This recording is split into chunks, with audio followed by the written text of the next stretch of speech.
Hi hi hello ನಮಸ್ಕಾರ ಎಲ್ಲರಿಗೂ nature spirit 9 Kannada tarot card ರೀಡಿಂಗಿಗೆ ವೆಲ್ಕಮ್. ಇವತ್ತು ನಾನು ತಗೋತಾ ಇರುವಂತಹ ರೀಡಿಂಗ್ ಯಾವುದು ಅನ್ನೋದಾದರೆ ಯುವ ಪರ್ಸನ್ ಕರೆಂಟ್ ಫೀಲಿಂಗ್ಸ್ಗಳ ಬಗ್ಗೆ ನಾನು ರೀಡಿಂಗನ್ನು ತಗೋತಾ ಇದ್ದೀನಿ. ಸೊ ಇದೆಲ್ಲವೂ ಕೂಡ ಇನ್ ಜನರಲ್ ಆಗಿರುವಂತಹ ರೀಡಿಂಗ್ ಆಗಿರೋದ್ರಿಂದ ನಿಮಗೆ ರೆಸೋನೇಟ್ ಆದರೆ ಮಾತ್ರ ತಗೊಳ್ಳಿ. ಹಾಗೆಯೇ ಸ್ಕ್ರೀನ್ ಮೇಲೆ ಕಾಣ್ತಾ ಇರುವಂತಹ ಒಂದು ನಂಬರ್ ಅದು ಪರ್ಸನ್ ರೀಡಿಂಗಿನ ನಂಬರ್ ಆಗಿರುತ್ತೆ. ಯಾರಿಗೆಲ್ಲ ಪರ್ಸನ್ ರೀಡಿಂಗಿನ ಅವಶ್ಯಕತೆ ಇದೆಯೋ ಅವರೆಲ್ಲರೂ ಕೂಡ ವಾಟ್ಸಪ್ ಮೆಸೇಜನ್ನು ಮಾಡೋದ್ರ ಮೂಲಕ ಪೇ ಮಾಡಿ ನಿಮ್ಮ ರೀಡಿಂಗ್ಸ್ಗಳನ್ನು ನೀವು ತಗೋಬೋದಾಗಿರುತ್ತೆ. ಓಕೆ, ಸೊ ರೀಡಿಂಗ್ಗಳನ್ನು ತಗೊಳ್ಳೋದಕ್ಕೆ ಮುಂಚಿತವಾಗಿ ಏನು ಮಾಡಬೇಕು, ನಿಮ್ಮ ಆಯ್ಕೆಗಳನ್ನು ಮಾಡ್ಕೋಬೇಕು, ಹೌದಲ್ವಾ? ಸೊ ಆಯ್ಕೆಗಳನ್ನು ಕೊಡ್ತೀನಿ, 1 ಸೆಕೆಂಡ್. ಸೊ ನಿಮ್ಮ ಮುಂದೆ 2 ಕಾರ್ಡ್ಸ್ಗಳಿದೆ, ಹೌದಾ? 2 ಕಾರ್ಡ್ಸ್ಗಳು ಕಾಣ್ತಾ ಇದೆಯಾ? ಸೊ ಈ ಶಾವಂತಿಗೆ ಹೂವು ಇರುವಂತಹ ಕಾರ್ಡ್ಸನ್ನು ನೀವು ಸೆಲೆಕ್ಟ್ ಮಾಡಿಕೊಂಡ್ರೆ ಇದು ಫೈಲ್ ನಂಬರ್ 1. ರೋಸ್ ಇರುವಂತಹ ಅಥವಾ ಗುಲಾಬಿ ಹೂ ಇರುವಂತಹ ಒಂದು ಕಾರ್ಡನ್ನು ಆಯ್ಕೆ ಮಾಡಿಕೊಂಡ್ರೆ ಫೈಲ್ ನಂಬರ್ 2 ಆಗಿರುತ್ತೆ. ಆಯ್ಕೆಯನ್ನು ಮಾಡ್ಕೊಳ್ಳುವಾಗ ಬಹಳ ಕಾನ್ಸಂಟ್ರೇಷನ್ನಿಂದ ಆಯ್ಕೆಯನ್ನು ಮಾಡ್ಕೊಳ್ಳಿ. ಯಾಕೆಂದರೆ ಇದೆರಡೂ ಕೂಡ ಲವ್ ಟಾರೋ ಕಾರ್ಡ್ಸ್ಗಳೇ ಆಗಿರುತ್ತೆ. ಓಕೆ, ಸೊ ಎರಡೂ ಕೂಡ ಪ್ರೀತಿಯ ವಿಚಾರಕ್ಕೆ ಸಂಬಂಧಪಟ್ಟಂತಹ ಡೀಟೇಲ್ಸನ್ನು ಕೊಡುವಂತಹ ಕಾರ್ಡ್ಸೇ ಆಗಿರುತ್ತೆ. ಆದರೆ ಈ 2 ಕಾರ್ಡ್ಸ್ಗಳಲ್ಲಿ ಯಾವುದು ನಿಮಗೆ ತುಂಬ ಅಟ್ರಾಕ್ಟ್ ಆಗುತ್ತೋ ಅದನ್ನು ಕರೆಕ್ಟಾಗಿ ನೋಡಿ ಆಯ್ಕೆಯನ್ನು ಮಾಡ್ಕೊಳ್ಳಿ. ಸದ್ಯಕ್ಕೆ ನಿಮ್ಮ ಪರ್ಸನ್ನಿನ ಅಥವಾ ನಿಮ್ಮ ಮನಸ್ಸಿನಲ್ಲಿರುವಂತಹ ವ್ಯಕ್ತಿಯ ಕರೆಂಟ್ ಫೀಲಿಂಗ್ಸ್, ಸದ್ಯದ ಭಾವನೆ ಏನಿದೆ ಅನ್ನೋದ್ರ ಬಗ್ಗೆ ನಾವು ಖಂಡಿತವಾಗಿಯೂ ನೋಡ್ಬೋದಾಗಿರುತ್ತೆ. ಓಕೆನಾ? ಹಾಗೆಯೇ ಡಿಸ್ಕ್ರಿಪ್ಷನ್ ಬಾಕ್ಸ್ನಲ್ಲಿ ಪ್ರತಿ ಫೈಲ್ನ ಟೈಮಿಂಗ್ಸನ್ನು ಕ್ಲಿಯರ್ ಆಗಿಯೇ ಮೆನ್ಷನ್ ಮಾಡಿರ್ತೀನಿ. ನೀವು ಯಾವ ಫೈಲನ್ನು ಸೆಲೆಕ್ಟ್ ಮಾಡ್ಕೊಂಡಿರ್ತೀರೋ ಆ ಫೈಲ್ನ ಟೈಮಿಂಗ್ಸನ್ನು ನೋಡಿ ಸ್ಕಿಪ್ ಆಗಿ ನಿಮ್ಮ ರೀಡಿಂಗ್ಸ್ಗಳನ್ನು ನೀವು ತಗೋಬೋದಾಗಿರುತ್ತೆ. ಓಕೆ, ಆಯ್ತಲ್ವಾ? ಓಕೆ, ರೀಡಿಂಗನ್ನು ಶುರು ಮಾಡೋಣ. Okay, let start. ಯಾರೆಲ್ಲ ಫೈಲ್ ನಂಬರ್ 1 ಈ ಯೆಲ್ಲೋ ಕಲರ್ ಇರುವಂತಹ ಶಾವಂತಿಗೆ ಹೂವಿರುವಂತಹ ಈ ಕಾರ್ಡನ್ನು ನೀವು ಆಯ್ಕೆ ಮಾಡಿರ್ತೀರಾ, ಹೌದಲ್ವಾ? ಸೊ ಈಗ ರೀಡಿಂಗ್ ಏನು ಬರ್ತಾ ಇದೆ ಅನ್ನೋದನ್ನ ನೋಡ್ಬೇಡ. ಸೊ ಸ್ಪಿರಿಟ್ಸ್, ಪ್ಲೀಸ್ ಹೆಲ್ಪ್ ಮಾಡಿ ಸ್ಪಿರಿಟ್ಸ್. ನಿಮ್ಮ ಮನಸ್ಸಿನಲ್ಲಿರುವ ಅಥವಾ ನಿಮ್ಮ ಪ್ರೀತಿಯ ವ್ಯಕ್ತಿಯ ಬಗ್ಗೆ ನೀವು ಹೇಳೋದಾದರೆ ಅವರ ಹೆಸರನ್ನ 9 ಬಾರಿ ನೆನಪು ಮಾಡ್ಕೊಳ್ಳೋದ್ರ ಮೂಲಕ ಸದ್ಯಕ್ಕೆ ನನ್ನ ಬಗ್ಗೆ ಯಾವ ಭಾವನೆ ಇದೆ ಅನ್ನೋದನ್ನ ನೀವು ಕೇಳ್ಕೊಳ್ಳಿ. ಕಾರ್ಡ್ಸ್ನ ಮುಂದೆ ಕೇಳ್ಕೊಳ್ಳಿ. ಶಫ್ಲಿಂಗ್ ಕಾರ್ಡ್ಸ್ನಲ್ಲಿ ಏನು ಬರುತ್ತೋ ಅದರ ಉತ್ತರಗಳನ್ನು ನಾವು ನಿಮಗೆ ಕೊಡ್ತೀವಿ. Okay, so spirits please help ಮಾಡಿ. ಫೈಲ್ ನಂಬರ್ 1 ಅವರಿಗೆ ಅವರ ಮನಸ್ಸಿನಲ್ಲಿರುವಂತಹ ವ್ಯಕ್ತಿಯ ಸದ್ಯದ ಕರೆಂಟ್ ಫೀಲಿಂಗ್ಸ್ ಏನಿರುತ್ತೆ. ಓಕೆ, ಮೊದಲನೇ ಕಾರ್ಡ್ ಬಂದಿದೆ. ಸೊ ಕಾರ್ಡ್ಸ್ಗಳನ್ನು ಶಫ್ಲಿಂಗ್ ಕಾರ್ಡ್ಸ್ಗಳನ್ನು ತಗೊಳ್ಳೋಣ, ನಂತರ ಎಕ್ಸ್ಪ್ಲೈನ್ ಮಾಡ್ತೀನಿ. Okay, very good.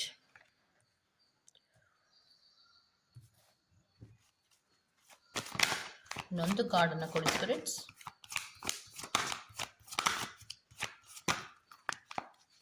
ಓಕೆ,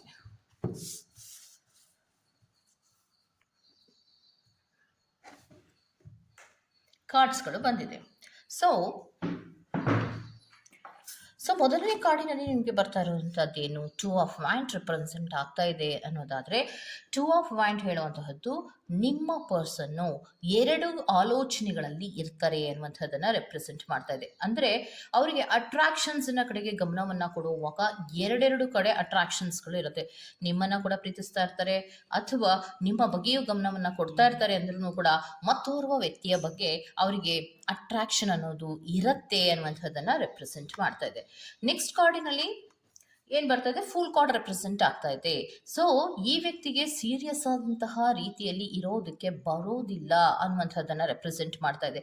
ಯಾವಾಗಲೂ ಕೂಡ ಹುಡುಗಾಟದ ರೀತಿಯಲ್ಲಿ ಆಡ್ತಾ ಇರ್ತಾರೆ. Female is not a matter. Okay, so ಹುಡುಗಾಟದ ರೀತಿಯಲ್ಲಿ ಇರ್ತಾರೆ. ಯಾವುದಕ್ಕೂ ಕೂಡ ಸೀರಿಯಸ್ನೆಸ್ ಇರೋದಿಲ್ಲ. ನಾನೊಬ್ಬರನ್ನ ಪ್ರೀತಿಸ್ತಾ ಇದ್ದೀನಿ, ಅವರಿಗೆ ನೋವಾಗುತ್ತೆ ಅನ್ನೋದನ್ನ ಕೂಡ ಗಮನಿಸದೆ ಅವರು ಮತ್ತೋರ್ವ ವ್ಯಕ್ತಿಯ ಕಡೆಗೆ ಗಮನವನ್ನು ಹರಿಸ್ತಾ ಇರುವಂಥದ್ದು ಇರ್ಬೋದು, ಅವ್ರ ಕಡೆ ಫ್ಲರ್ಟ್ ಮಾಡ್ತಾ ಇರೋದಿರ್ಬೋದು ಅಥವಾ ಡೇಟಿಂಗ್ಗಳನ್ನು ಮಾಡ್ತಾ ಇರೋದಿರ್ಬೋದು. ಈ ರೀತಿಯ ಕೆಲವು ಆಕ್ಟಿವಿಟೀಸ್ಗಳಲ್ಲಿ ಇರುವಂತಹ ಸಾಧ್ಯತೆಗಳಿದೆ. ಮತ್ತೆ ಆ ವ್ಯಕ್ತಿ ಪದೇ ಪದೇ ಚೇಂಜಸ್ ಆಗ್ತಾ ಇರ್ತಾರೆ ಅನ್ನುವಂಥದ್ದನ್ನ ಕೂಡ ರೆಪ್ರೆಸೆಂಟ್ ಆಗ್ತಾ ಇದೆ. ಅಂದರೆ ಇದ್ದ ಹಾಗೆ ಆ ವ್ಯಕ್ತಿ ಇರೋದಿಲ್ಲ. ಅವರ ಭಾವನೆಗಳಲ್ಲಿ ಯಾವಾಗಲೂ ಕೂಡ ಏರಿಳಿತಗಳು ಇರುತ್ತೆ, ಅಪ್ಸ್ ಅಂಡ್ ಡೌನ್ಸ್ ಅನ್ನೋದು ಇರುತ್ತೆ ಅನ್ನುವಂಥದ್ದನ್ನ ರೆಪ್ರೆಸೆಂಟ್ ಮಾಡ್ತಾ ಇದೆ. ಇದ್ದ ಹಾಗೆ ಇರೋದಿಲ್ಲ. ಇವತ್ತು ಚೆನ್ನಾಗಿರ್ತಾರೆ, ನಾಳೆ ಚೆನ್ನಾಗಿರೋದಿಲ್ಲ, ನಾಳೆ ಚೆನ್ನಾಗಿರ್ತಾರೆ ಅಂತ ನೀವು ಅನ್ಕೋತೀರಾ, ನಾಡಿದ್ದಲ್ಲಿ ಅವರಲ್ಲಿ ಏನೋ ವ್ಯತ್ಯಾಸಗಳನ್ನೋದು ಕಾಣಿಸ್ತಾನೆ ಇರುತ್ತೆ. ಮತ್ತೆ ಆ ವ್ಯಕ್ತಿಯಲ್ಲಿ ಒಂದು ರೀತಿಯ ಸ್ಟ್ರಕ್ ಮಾಡುವಂತಹ ಗುಣ ಅವರಲ್ಲಿ ಇರುತ್ತೆ. ಅಂದರೆ ಇದ್ದಕ್ಕಿದ್ದ ಹಾಗೆ ಮುನಿಸ್ಕೊಳ್ಳೋದು, ಇದ್ದಕ್ಕಿದ್ದ ಹಾಗೆ ನಿಮ್ಮನ್ನು ಬ್ಲಾಕ್ ಲಿಸ್ಟ್ಗೆ ಹಾಕುವಂತಹದ್ದು, ಮತ್ತು ಹಲವಾರು ಚೇಂಜಸ್ಗಳು ಅವರ ಮನಸ್ಸಿನಲ್ಲಿ ಆಗ್ತಾ ಇರೋದ್ರಿಂದ ಒಂದೇ ರೀತಿ ಇರೋದಿಲ್ಲ. ಸದ್ಯಕ್ಕೆ ಅವರಿಗೆ ನಿಮ್ಮ ಬಗ್ಗೆ ಅಂತಹ ಸೀರಿಯಸ್ನೆಸ್ ಅನ್ನೋದು ಇಲ್ಲ. ಇರಬೇಕು, ಇರ್ತಾರೆ, ಮಾತಾಡ್ತಾರೆ, ಆದರೆ ಅವರು ಅದನ್ನು ಬ್ಯಾಲೆನ್ಸ್ ಮಾಡ್ತಾ ಇರ್ತಾರೆ ಹೊರತು ನೀವು ಅಂದುಕೊಂಡಂತಹ ರೀತಿಯಲ್ಲಿ ಅವರು ಇರೋದಿಲ್ಲ. ಏನೋ ಒಂದು ರೀತಿಯ ಬ್ಯಾಲೆನ್ಸ್ ಅನ್ನುವಂತಹ ರೀತಿಯಲ್ಲಿ ಇರ್ತಾರೆ ಅನ್ನುವಂಥದ್ದನ್ನ ರೆಪ್ರೆಸೆಂಟ್ ಮಾಡ್ತಾ ಇದೆ. ಅಂದರೆ ಅವರು ಪ್ರೀತಿಯಲ್ಲಿ ಅಷ್ಟೊಂದೇನು ಪ್ರಾಂಪ್ಟ್ ಆಗಿ ಇಲ್ಲ. ಅವರಿಗೆ ಸದ್ಯಕ್ಕಂತೂ ಅವರ ಭಾವನೆ ಏನಾಗಿದೆ ಅಂದರೆ, ನಾನು ಅಷ್ಟೊಂದೇನು ಪ್ರೀತಿಯಲ್ಲಿ ಸೀರಿಯಸ್ ಆಗುವಂತಹ ಅವಶ್ಯಕತೆ ಇಲ್ಲ, ನನಗೆ ಹೇಗೆ ಬೇಕೋ ಹಾಗಿರ್ಬೋದು ಅನ್ನುವಂತಹ ಮನಸ್ಥಿತಿ ಅವರಲ್ಲಿ ಇದೆ. ನಿಮ್ಮ ಬಗ್ಗೆಯೂ ಅವರೇನು ಸೀರಿಯಸ್ ಆಗಿಲ್ಲ.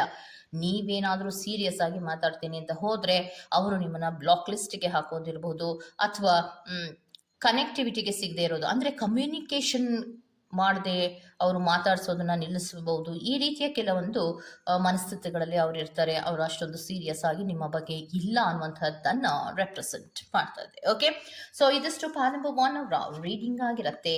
Okay, go to the next poll number 2. ಯಾರೆಲ್ಲ ಈ ರೆಡ್ ಕಲರ್ ಇರುವಂತಹ ರೋಸನ್ನು ನೀವು ಆಯ್ಕೆಯನ್ನು ಮಾಡ್ಕೊಂಡಿರ್ತೀರೋ, ಸೊ ಇದು ಪಾಲ್ ನಂಬರ್ 2ನ ಕಾರ್ಡ್ಸ್ ಆಗಿರುತ್ತೆ, ಹೌದಲ್ವಾ? ಸೊ ಸ್ಪಿರಿಟ್ಸ್, ಪ್ಲೀಸ್ ಹೆಲ್ಪ್ ಮಾಡಿ ಸ್ಪಿರಿಟ್ಸ್. ನಿಮ್ಮ ಮನಸ್ಸಿನಲ್ಲಿ ಅಥವಾ ನಿಮ್ಮ ಪ್ರೀತಿಯ ವ್ಯಕ್ತಿಯ ಬಗ್ಗೆ, ಯಾರ ಬಗ್ಗೆ ನೀವು ಕೇಳ್ಕೋಬೇಕು ಅಂತ ಅಂದ್ಕೊಂಡಿರ್ತೀರೋ ಆ ವ್ಯಕ್ತಿಯ ಹೆಸರನ್ನು 9 ಬಾರಿ ಮನಸ್ಸಿನಲ್ಲಿ ಹೇಳ್ಕೊಳ್ಳೋದ್ರ ಮೂಲಕ ಸದ್ಯಕ್ಕೆ ನನ್ನ ಬಗ್ಗೆ ಯಾವ ರೀತಿಯ ಭಾವನೆ ಇದೆ ಅನ್ನೋದನ್ನು ನೀವು ಸ್ಪಿರಿಟ್ಸ್ಗಳ ಹತ್ರ ಅಥವಾ ಕಾರ್ಡ್ಸ್ಗಳ ಹತ್ರ ಹೇಳ್ಕೊಳ್ಳಿ. ಶಫ್ಲಿಂಗ್ ಕಾರ್ಡ್ಸ್ನಲ್ಲಿ ಏನು ಬರುತ್ತೆ ಅದೇ ನಿಮ್ಮ ಉತ್ತರ ಆಗಿರುತ್ತೆ. ಸೊ ಸ್ಪಿರಿಟ್ಸ್, ಪ್ಲೀಸ್ ಹೆಲ್ಪ್ ಮಾಡಿ. ಪಾಲ್ ನಂಬರ್ 2, ಅವರ ಪರ್ಸನಿನ ಸದ್ಯದ ಕರೆಂಟ್ ಫೀಲಿಂಗ್ಸ್ಗಳು ಏನಾಗಿರುತ್ತೆ. ವೆರಿ ಗುಡ್, ಒಂದು ಕಾರ್ಡ್ ಬಂದಿದೆ.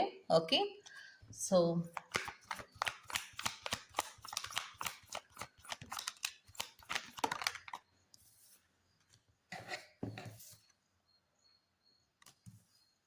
ಓಕೆ, ಸೊ 4 ಆಫ್ ವ್ಯಾಂಟಿನ ಕ್ಲಾರಿಫಿಕೇಶನ್ ಕಾರ್ಡ್, ಮೊದಲನೇ ಕಾರ್ಡಿನ ಕ್ಲಾರಿಫಿಕೇಶನ್ ಕಾರ್ಡನ್ನು ಕೊಡಿ ಸ್ಪಿರಿಟ್. Very good.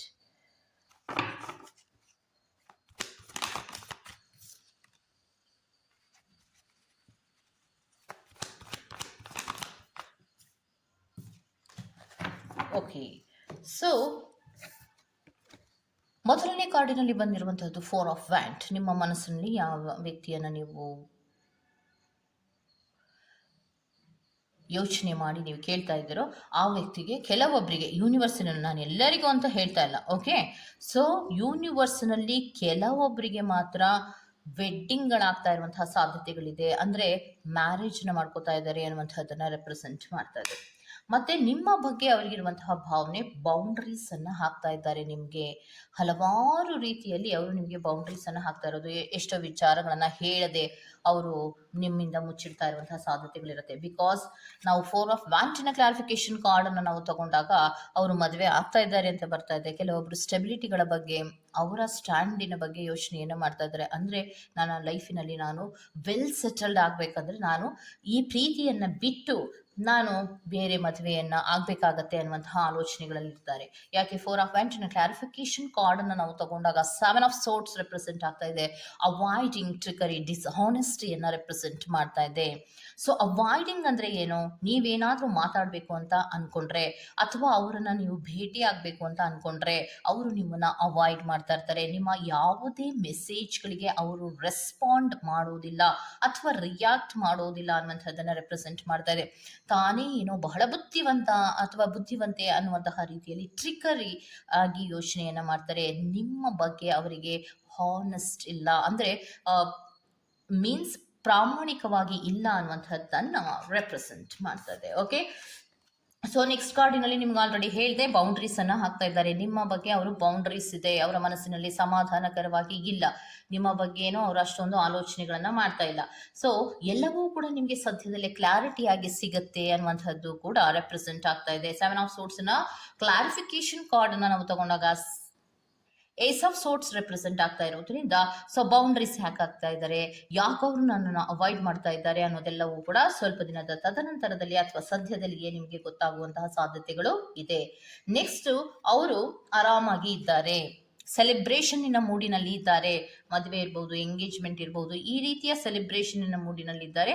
ಅವರು ನಿಮ್ಮ ಬಗ್ಗೆ ಏನೋ ಅಷ್ಟೊಂದು ಗಮನವನ್ನ ಕೊಡ್ತಾ ಇಲ್ಲ ಅನ್ನುವಂಥದ್ದನ್ನ ರೆಪ್ರೆಸೆಂಟ್ ಮಾಡ್ತಾ ಇದೆ. ಅಷ್ಟೊಂದು ಸಮಾಧಾನಕರವಾಗಿ ಇಲ್ಲ.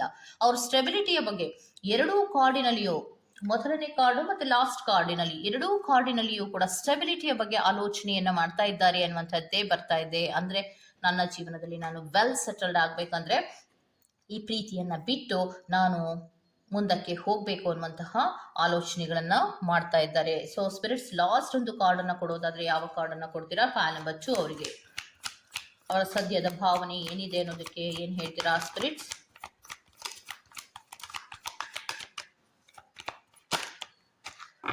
ನೋಡಿ, ಸದ್ಯದ ಭಾವನೆ 2 ಆಫ್ ಪೆಂಟಿಕಲ್, ಅನ್ಸ್ಟೇಬಲ್, ಅನ್ಶ್ಯೂರ್ ಆಗಿರುವಂತಹದನ್ನ ರೆಪ್ರೆಸೆಂಟ್ ಮಾಡ್ತಾ ಇದೆ. ಅವರು ನಿಮ್ಮನ್ನ ಸ್ಟೇಬಲ್ ಆದಂತಹ ರೀತಿಯಲ್ಲಿ ಅವರು ನಿಮ್ಮನ್ನ ಪ್ರೀತಿಸಬೇಕು, ಪ್ರೀತಿಯನ್ನ ಮುಂದುವರಿಸ್ಕೊಂಡು ಹೋಗ್ಬೇಕು, ಒಂದು ಪಾಸಿಟಿವ್ ಆದಂತಹ ಮೂಮೆಂಟ್ಸ್ ಗಳನ್ನ ತಗೋಬೇಕು. ಇದ್ಯಾವುದೇ ಆಲೋಚನೆಗಳಲ್ಲಿ ಅವರು ಇಲ್ಲ. ಅವರು ನಿಮ್ಮನ್ನ ಬಿಡಬೇಕು ಅಥವಾ ನಿಮ್ಮಿಂದ ಮೂವ್ ಆನ್ ಆಗಬೇಕು ಅನ್ನುವಂತಹ ಆಲೋಚನೆಗಳಿರ್ತಾರೆ. ಸದ್ಯಕ್ಕೆ ಅವರಿಗೆ ಪಾಸಿಟಿವ್ ಆದಂತಹ ಆಲೋಚನೆಗಳು ನಿಮ್ಮ ಬಗ್ಗೆ ಇಲ್ಲ ಅನ್ನುವಂಥದ್ದನ್ನ ರೆಪ್ರೆಸೆಂಟ್ ಮಾಡ್ತಾ ಇದೆ. ಓಕೆ, ಸೊ ಇದಿಷ್ಟು ಫೈಲ್ ನಂಬರ್ 2 ಅವರ ರೀಡಿಂಗ್ ಆಗಿರುತ್ತೆ. ಓಕೆ, ನಿಮ್ಮ ಬಗ್ಗೆ ಸದ್ಯದ ಭಾವನೆ ಏನಿದೆ ಅನ್ನೋದ್ರ ಬಗ್ಗೆ ಈ ಫೈಲ್ ನಂಬರ್ 2 ಅವರ ರೀಡಿಂಗ್ ಆಗಿರುತ್ತೆ. ಈ ತರಹದ ಕೆಲವು ಡೀಟೇಲ್ಸ್ಗಳಿಗೆ ಸಂಬಂಧಪಟ್ಟಂತೆ ನೀವು ರೀಡಿಂಗ್ ಬೇಕು ಅನ್ನೋದಾದರೆ ಕಮೆಂಟ್ ಸೆಕ್ಷನಲ್ಲಿ ಮೆನ್ಷನ್ ಮಾಡಿ. ಸೊ ನಾನು ಮತ್ತೊಂದು ರೀಡಿಂಗ್ಗಳಲ್ಲಿ ಸಿಗ್ತೀನಿ ಅಂತ ಹೇಳ್ತಾ ಅಲ್ಲಿವರೆಗೂ ಟೇಕ್ ಕೇರ್, ಬಾಯ್.